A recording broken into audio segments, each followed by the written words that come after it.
Hello friends, कैसे हो? बढ़िया। आज हम गौशाला गए। गौशाला में हमने बहुत सारी गौएं देखी और हमने गौओं को गुड़ चना खिलाया, लड्डू खिलाए, बतासे खिलाए, घास खिलाई और उनके हाथ अपने हाथ से चटवाए, उनके माथे पे हमने हाथ फेरा और हमने गौ माता के दर्शन करे। और घास खिलाते टाइम गौ माता हमें इतनी प्रसन्न दिखाई दे रही थी और इतनी मतलब कि खुश थी कि गौ माता की भाई खाना मिल रहा है उनको।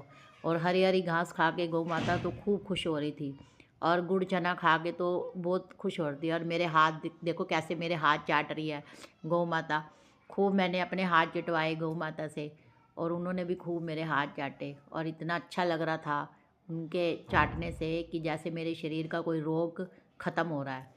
और इतनी मतलब कि प्रेम प्यार मिल रहा था गौ माता से, जैसे कि हमारी माँ हमारे को प्यार करती है।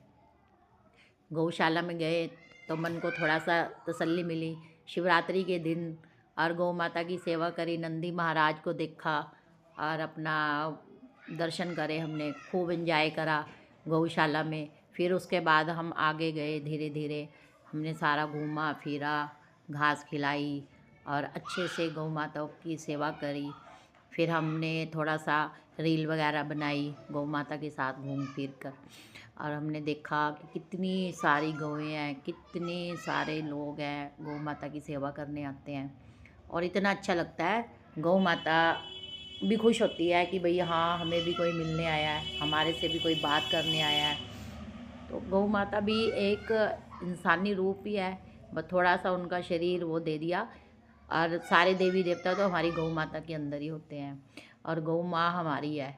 जैसे हमारी माँ ऐसे ये हमारी माता है, हमें दूध देती है, अपने दूध से हमें पालती है, इनके दूध से हम पीकर बड़े होते हैं और बुद्धि मिलती है। गौ माता के दूध से हमें बुद्धि मिलती है, क्योंकि कहते हैं गौ का दूध पियो तो दिमाग तेज होता है।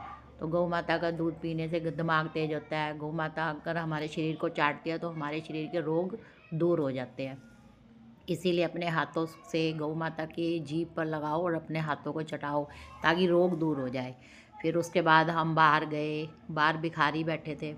फिर हमने इन भिखारियों को कुछ दिया, दान दिया, बिस्कुट खिलाए, उनका भी आशीर्वाद लिया ताकि हमारे दुख है तो दूर हो जाए उनके आशीर्वाद से।